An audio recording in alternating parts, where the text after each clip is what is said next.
नमस्कार दोस्तों, मैं विक्रम मलिक स्वागत करता हूं आप सबका अपने YouTube चैनल पर। और आज मैं चर्चा करूंगा भारत और कनाडा के बीच बदलते बिगड़ते रिश्तों की। इसका असर कितना भारत पर होगा, कितना कनाडा पर होगा। भारत कनाडाई मूल के सिंगर शुभ के द्वारा डाली गई एक विवादित पोस्ट के बारे में भी आज चर्चा करेंगे कि उसके पीछे सच्चाई क्या है। और साथ ही बात करेंगे अमेरिका, ऑस्ट्रेलिया आदि इंग्लिश बोलने वाले देशों का इस मुद्दे पर क्या स्टैंड है। अगर आपने अब तक चैनल को सब्सक्राइब नहीं किया है तो कृपया चैनल को सब्सक्राइब कर लीजिए। आपका सब्सक्रिप्शन ही मेरे लिए अप्रिसिएशन है। तो ये मुद्दा शुरू हुआ था 18 सितंबर को, जब कनाडाई प्रधानमंत्री जस्टिन ट्रूडो ने भारत पर आरोप लगाया कि भारतीय सुरक्षा एजेंसियों ने कनाडा में घुसकर कनाडा के नागरिक खालिस्तानी नेता हरदीप सिंह निज्जर की हत्या की है। और कनाडा ने भारतीय राजनयिक पवन कुमार राय को निष्कासित कर दिया और उन्हें देश छोड़ने के लिए कहा गया। जवाब में जिसकी शायद उम्मीद कनाडा ने भी नहीं की होगी, भारत ने तीखी प्रतिक्रिया दी और सभी आरोपों को सिरे से नकारते हुए कनाडा के राजनयिकों को 5 दिन का समय दिया कि वो भारत छोड़ दें। साथ ही उन्होंने कनाडा पर आरोप लगाया कि वो खालिस्तानियों का पनाहगार बनता जा रहा है, भारत के दुश्मनों का साथ दे रहा है। इस तीखी प्रतिक्रिया से भारत और कनाडा के रिश्तों में थोड़ी दरार और बढ़ गई। अगले ही दिन कनाडा के विपक्षी नेता पियरे पाइलीवेरे ने भी अपनी ही सरकार से सबूत मांग लिए। उन्होंने कहा कि प्रधानमंत्री ट्रूडो को इस विषय में सबूत देने चाहिए कि उन्होंने आरोप क्यों लगाया। उनका कहना था कि ट्रूडो ने वही बात संसद में रखी है जो उन्होंने पर्सनली उनको बताई थी, यानी उन्होंने देश के सामने कोई भी सबूत नहीं रखा है। वो अपने ही देश में घिरते हुए नजर आए। कनाडा में भारतीय नागरिकों की संख्या 10 लाख से ऊपर है, जिनमें सिख 8 लाख के करीब है। भारत ने अपने नागरिकों के लिए 20 सितंबर को एक एडवाइजरी जारी की कि उन्हें कनाडा में यात्रा करने पर और घूमने फिरने पर एहतियात बरतनी चाहिए, वहां उनके लिए खतरा है। 21 सितंबर को तनाव इतना बढ़ गया कि भारत ने कनाडा के नागरिकों को वीज़ा देने से मना कर दिया और कनाडा से आने वाले नागरिकों के वीज़ा पर पूरी तरह से रोक लगा दी। यह जानकारी विदेश मंत्रालय के प्रवक्ता अरिंदम बागची ने दी। 21 तारीख को ही भारत सरकार ने भारतीय चैनलों के लिए भी एडवाइजरी जारी कर दी। उन्होंने कहा कि किसी भी चैनल को, किसी भी अपराधी को या जिसके ऊपर खालिस्तानी या किसी भी आतंकवादी अपराध का आरोप है, उसको मंच देने से बचना चाहिए। कनाडा भारत विवाद पर पूरे विश्व की नज़रें हैं। चूंकि कनाडा G7 और नाटो का भी सदस्य है, तो इसमें अमेरिका, ऑस्ट्रेलिया और अन्य यूरोपियन कंट्रीज़ के हित भी निहित हैं। तो इस मामले में अमेरिका का जो पहला बयान आया, उससे ये नज़र आया कि वो कनाडा के साथ खड़ा हुआ है। 21 सितंबर को व्हाइट हाउस में अमेरिका के सुरक्षा सलाहकार जैक सुल्लिवन ने कहा कि इस मामले में अमेरिका भारत को कोई विशेष छूट नहीं देगा। उन्होंने कहा कि वो दोनों देशों के संपर्क में है और वो चाहता है कि भारत कानून के हिसाब से कानून का साथ दे और कनाडा की मदद करे।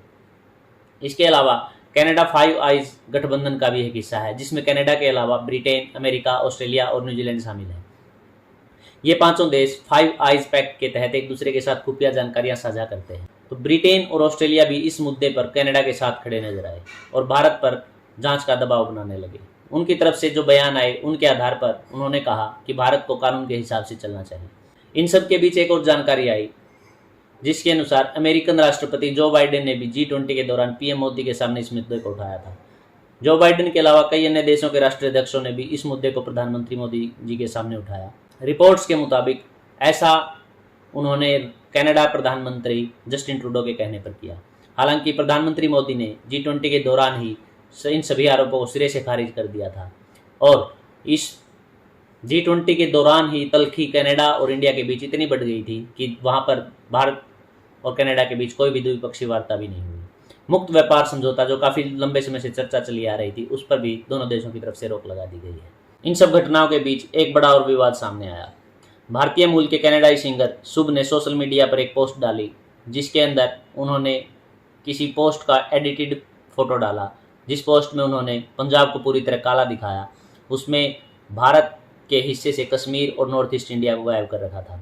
तो इस पर पूरी तरह इतना विवाद बढ़ गया कि कुछ दिनों बाद शुभ का इंडिया में होने वाला एक शो था, लाइव शो, उसको कैंसिल कर दिया गया। विराट कोहली जैसे दिग्गज सेलिब्रिटीज़ ने शुभ को इंस्टाग्राम वगैरह से अनफॉलो भी कर दिया। तो इस पोस्ट को जिसने बनाया था, इस फोटो को, लोगों ने ढूंढ ढूंढ कर उस आर्टिस्ट को भी गालियां देना शुरू कर दिया। उस आर्टिस्ट का नाम था अमनदीप सिंह।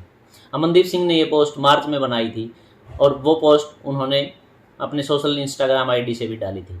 उस पोस्ट का डालने का समय अगर आप देखेंगे तो मार्च के दौरान था। उस दौरान पुलिस ने पंजाब में नशा तस्करों के खिलाफ एक अभियान चला रखा था। वहाँ पर कुछ लोगों का कहना था कि पुलिस इसकी आड़ में पंजाब में अपना धंधा चला रही है, पुलिस या दहशत पंजाब में बहुत कुछ बढ़ गई है। एक आर्टिस्ट जो करता है अपनी आर्ट के माध्यम से ही ऐसे किसी भी ऑपरेशन का, दबाव का विरोध करता है। तो उसी विरोध में अमनदीप सिंह ने ये पेंटिंग बनाई थी, जिस पेंटिंग में उन्होंने दर्शाया, अगर आप ध्यान से देखेंगे, कि एक पुलिस वाले ने हाथ में वायर पकड़ी हुई है जो उसने प्लग से निकाल रखी है, जिसकी वजह से पंजाब में अंधेरा छा गया है। यानी कि ये पंजाब में ब्लैकआउट को दर्शाने के लिए उन्होंने ये पोस्ट बनाई थी। उनका कहना था कि पंजाब में पुलिस नशाखोरों को पकड़ने की बजाय बेकसूर नौजवानों को पकड़ रही है और पंजाब में ब्लैकआउट जैसे हालात पैदा हो गए हैं, जिसको कुछ लोगों ने अपने ही तरीके से इसको एजेंडा बना लिया। उसी एजेंडे का शिकार शुभ भी हुए और कंगना रनावत भी हुई। तो शुभ ने उसी पोस्ट को एडिट किया और उसमें से कश्मीर को हटा दिया और नॉर्थ ईस्ट को हटा के अपने सोशल मीडिया से उस पोस्ट को किया जिसमें लिखा हुआ था सेव पंजाब, और इसी पोस्ट का विरोध हो रहा है। इसी पोस्ट को लेकर के कंगना रनावत ने भी इस मुद्दे को जोर तौर से उठाया और उसे खालिस्तानी एंगल देने की कोशिश की। हालांकि इस पोस्ट में कुछ भी खालिस्तानी नहीं था, ये अपने एरिया की आवाज़ उठाने के लिए एक आर्टिस्ट का अच्छा कदम भर था। तो अमनदीप सिंह इसके लिए दोषी नहीं है और कोई भी दोषी हो सकता है। सच्चाई को जानिए और अपने एजेंडा को ना चलाए, लोगों के बहकावे में कभी मत आए। तो इसके बाद ये तो था अब तक का घटनाक्रम कि अब तक इस मुद्दे में क्या हुआ है और क्या नहीं। अब बात करते हैं इससे भारत और कनाडा के बीच क्या असर पड़ेगा, इनके दोनों के बीच, इन दोनों देशों के नागरिकों पर इस चीज़ का क्या असर पड़ेगा। तो इस ऐसे किसी भी मुद्दे का जो सबसे बड़ा असर पड़ता है वो पड़ता है व्यापार पर और टूरिज्म पर। तो सबसे पहले व्यापार की बात कर लेते हैं। भारत और कनाडा के बीच आपसी व्यापार लगभग व्यापार बराबर का है। भारत जितना निर्यात करता है लगभग उतने ही अमाउंट का आयात भी करता है। उन दोनों ही देश आयात और निर्यात में बराबर पर हैं, यानी कि दोनों ही देशों का नुकसान इस मुद्दे की वजह से बराबर का होगा। भारत कनाडा से जो आयात करता है उसमें सबसे बड़ा हिस्सा दालों का है। हालांकि भारत इससे पहले ही G20 के दौरान भी और उससे पहले भी कुछ अन्य देशों से भी दालें मंगवाने लग गया है, जिसकी वजह से उसकी कनाडा के ऊपर डिपेंडेंसी बहुत हद तक पहले ही कम हो चुकी है। भारत ऑटो पार्ट्स, मेडिसिन और डायमंड्स का निर्यात करता है, एक्सपोर्ट करता है कनाडा को। इसके अलावा कनाडा की लगभग 1000 कंपनियां भारत में काम कर रही है और भारत की करीब 600 कंपनी कनाडा में भी काम कर रही है। भारत कनाडा का 8वां सबसे बड़ा हिस्सेदार है व्यापार में। वहीं कनाडा भारत में 18वां विदेशी निवेशक है, सबसे बड़ा विदेशी निवेशक है। तो दोनों ही देशों को इससे नुकसान होने वाला है व्यापार में बहुत ज़्यादा। लेकिन एक जो सबसे बड़ा नुकसान इस मुद्दे का जो झेलना पड़ेगा वो झेलना पड़ेगा 2 प्रकार के लोगों को। एक है स्टूडेंट्स को। बहुत बड़ी संख्या में लाखों भारतीय स्टूडेंट्स हायर स्टडीज़ के लिए कनाडा, ऑस्ट्रेलिया पढ़ने जाते हैं। ऑस्ट्रेलिया पहले ही 5 राज्यों के स्टूडेंट्स के वीज़ा पर रोक लगा चुका है। अब कनाडा के में भी रोक लगने पर विदेश में पढ़ने वाले स्टूडेंट्स के लिए एक बड़ा झटका होगा। इसके अलावा जो सबसे बड़ा असर होगा वो होगा कनाडा में रह रहे भारतीय नागरिकों पर। वहाँ बड़ी संख्या में भारतीय नागरिक रह रहे हैं और वहाँ की स्थायी मान्यता भी ले चुके हैं। हमारे देश की राजनीति की तरह ही वहाँ भी ऐसा आरोप लग रहा है कि वहाँ भी राजनीति में ध्रुवीकरण हो रहा है, यानी हिंदू और सिखों के बीच एक खाई बनती जा रही है और वोटों का ध्रुवीकरण हो रहा है। इस हालात में वहाँ के नागरिकों का आपस में वाद विवाद होना लगभग नजर आ रहा है और उनके बीच विवाद बढ़ता जा रहा है, जो किसी भी देश के लिए, किसी भी देश के नागरिकों के लिए खतरनाक होता है। हालांकि इससे विदेश नीति पर भारत की ज़्यादा असर नहीं होगा, क्योंकि भारत की विदेश नीति कई चीज़ों पर डिपेंड है, जिनमें इकोनॉमी, भारत का बाजार और दक्षिण एशियाई क्षेत्र में भारत की ज़रूरत, इन 3 चीज़ों पर बहुत ज़्यादा डिपेंड करती है। अमेरिका जैसे देशों को भारत की ज़रूरत है चीन की बढ़ती हुई प्रभाव को रोकने के लिए दक्षिण एशिया के अंदर। तो इसलिए भारत की विदेश नीति पर अभी हाल फिलहाल कोई असर नज़र नहीं आ रहा है। भारत का बाजार भी बहुत बड़ा है और हर देश को व्यापार करने के लिए इतना बड़ा बाजार चाहिए। तो कोई भी देश इस हालात में भारत के साथ सीधी शत्रुता में मोल लेने की गलती शायद नहीं करेगा। तो विदेश नीति के हिसाब से अभी इतना बड़ा नुकसान भारत का नहीं हो रहा है। कनाडा का भी कोई बहुत बड़ा नुकसान नहीं हो रहा है। ये बहुत छोटा मुद्दा है, तो ऐसा लग रहा है कि ये बहुत जल्द ही सुलझा भी लिया जाएगा। हालांकि भारत के लिए चिंता का सबब एक ये है कि जो 5 आइज हैं उन देशों ने भारत के खिलाफ बयान दिए हैं। तो भारत की एक विदेश नीति का हिस्सा, जिसके अंतर्गत भारत रूस से थोड़ा दूर हट रहा है और अमेरिका जैसे देशों के निकट जा रहा है, तो उसमें ऐसा प्रतीत होता है कि भारत को इस नीति पर दोबारा विचार करना होगा कि क्या अमेरिका पर किसी भी हालात में भरोसा किया जा सकता है। क्योंकि जिस प्रकार का रिकॉर्ड रहा है, अमेरिका की नीतियां हमेशा औपनिवेशिक टाइप की रही हैं कि वो अपना फ़ायदा देखने के लिए ही अपनी नीतियां बदलता रहता है।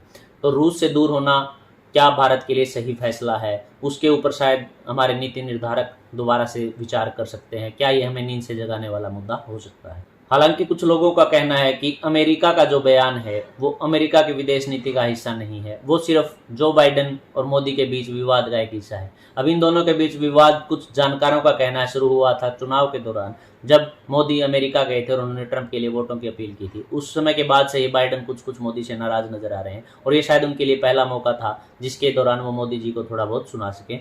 इसी विषय में उन्होंने थोड़ा बहुत भारत के खिलाफ अपना बयान दिया है कि वो इस विषय में भारत को विशेष छूट नहीं देंगे। इसके अलावा भारत और अमेरिका की विदेश नीति पर भी कुछ खास प्रभाव पड़ता हुआ नजर नहीं आ रहा है।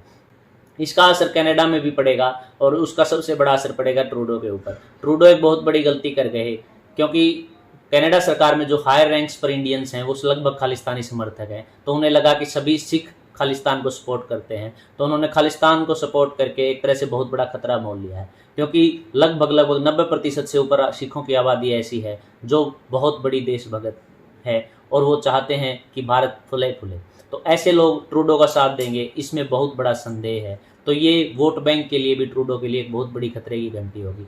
भारत जैसे बड़े बाजार से इकोनॉमी रिश्ते तोड़ना कनाडा के लिए भी एक बहुत बड़ा आर्थिक संकट की तरह होगा। दूसरा, कनाडा की इकोनॉमी चलती है वहाँ के स्टूडेंट से। कनाडा बाहरी स्टूडेंट से, विदेश से आने वाले स्टूडेंट से अपने स्टूडेंट की अपेक्षा 6 गुना फीस वसूल करता है, तो वो फीस कनाडा की इकोनॉमी में बहुत बड़ा हिस्सा होते हैं। तो इस फीस को झटका लगना भी कनाडाई इकोनॉमी के लिए खतरा हो सकता है।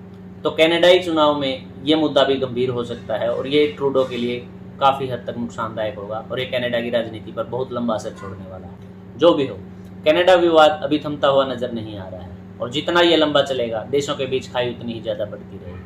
मित्रों और शत्रुओं की संख्या भी बढ़ती रहेगी।